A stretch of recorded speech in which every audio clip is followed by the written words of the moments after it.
What's happening, YouTube? Cowboy here, and today I'm going to bring you the Painkiller build.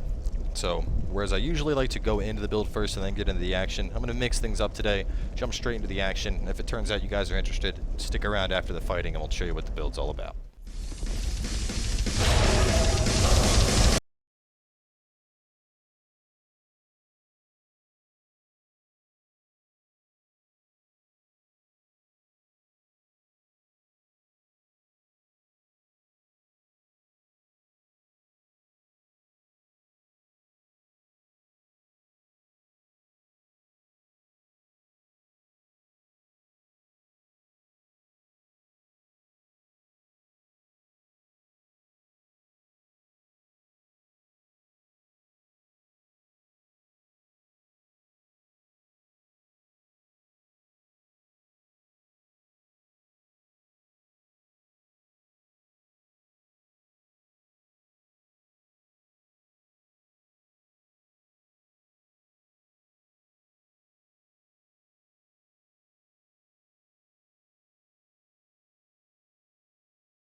Woo! Smashtastic, right? So, looking at the Painkiller build, the main idea behind this was to mix in a little bit of Fashion Souls as well as have a very, very strong physical damage output. Based off of the double greatsword build, I kind of wanted to do a variation of that, mix in a little bit of magic. So, looking at the gear loadout, obviously you can see we're running 2 Demon's Great Hammers. I have 1 enchanted with Dark, 1 enchanted with Lightning. And this is just to give you, a little bit more of, resistance cutting. So if somebody has a 100% Dark Shield, the Lightning one might end up getting a little bit more damage through. Aside from that, we also have a Pyromancy Flame to cast Forbidden Sun, even though I didn't end up using it in any of the fights. And then a Dark Sunset Staff, which is mainly there for the Affinity and the Dark Weapon. As for PvE, I also have on a Lightning Bow of Want to snipe guys, and then a Slumbering Dragon Shield for extra stamina regeneration. As for the item loadout, obviously Chloranthy Ring of Blades and Third Dragon Ring are pretty much my standard at this point, just because of how heavy the Great Hammers are. As you can see, I'm also running a Royal Soldier's Ring, and even then I'm at 67%, and this is my max character, so on top of that, we're at 99 Vitality. But for the gear, like I said, we wanted to go for something that looked good Fashion Souls-wise, so went with the Mad Warrior Mask, and then worked in Smelter Demon armor, gauntlets, and leggings, and that's pretty much it for the build. So as for some alternates, because I know I was switching up weapons a bit throughout the fighting, as you can see, Malformed Skulls are also a really good alternate. You can even run them along with a Gower's Ring at that, and still stay below your 70% threshold. And it's a really good option for PvP. What's interesting is you can see they have, even after enchanted, they still maintain significantly higher physical damage, whereas the enchantment doesn't scale up as much. But at the same time, you'll notice the durability on these is only 20, whereas on the Great Hammers it's up to 70. So because of that, while they are a really cool weapon and aesthetically they're probably one of the coolest looking weapons in the game, I found that they weren't going to be as viable for PvE stuff, which is why at the end of the day I switched over to the Great Hammers. And you might have also noticed me using the Drakekeeper's Great Axe for a little bit. I actually had tested the build out with running 2 of those to see if I liked it or not, and I don't like running 2, but I did like having at least 1, and just being able to get that roll forward and that spin slash, I feel like it mixes up your initiation. And obviously a big part of this build was getting that spin slash and then coming down with the double two-handed to kill stuff. But as for your main spell loadouts for PvP, Affinity isn't really necessary. I have it there pretty much. It's just a noob check, like you saw with the second to last guy that we killed, just got blasted by it. Dark Weapon, of course, I would highly suggest, because you're going to want an enchant. And then Forbidden Sun is usually my main closer if it comes down to it, but you're doing so much physical damage it isn't really necessary. And of course, like I said, I'm going to be running the DLC with this, so I also have on Dark Orb and Dark Hail just for some PvE applications. But all in all, that's all the build really comes down to. I think it has a really cool look to it. Made sure I have dark bolts on the back just to keep that kind of dark look going all the way throughout, and it's a lot of fun. It has a lot of really high physical DPS, really some good smash potential, and look at that, we're trying to go through everything, and here comes an Arbiter Spirit, so looks like we get one more smashy session before we wrap things up. Nah, bro. I'm not gonna get you a chance to get buffed.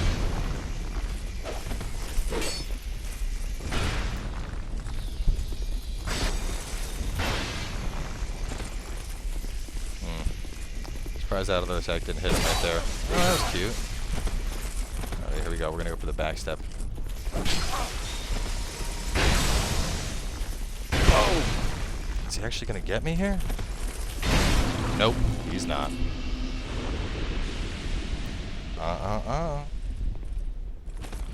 But like I said, a lot of really high-end physical damage, so it's a really fun build to run.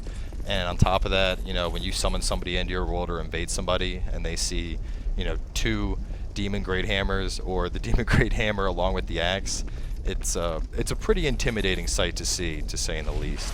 But like I said, the whole reason behind doing this build was with the Dark Souls DLC coming out, I wanted to, combine a little bit of everything. So of course I got a bow to fight some stuff with, got some pretty good magic, got plenty of melee weapons. I mean, as you saw, I obviously have tons of other weapons to switch to. I mean, I got my great swords, I got my washing pole, I have all of my enchanting stuff, a bunch of different shields, and went through, did another playthrough of the game, and got everything upgraded. And you know, I'm ready to take on some DLC. So make sure to tune in about a month from now when the DLC is released, and we'll take on the first part of the Lost Crown series.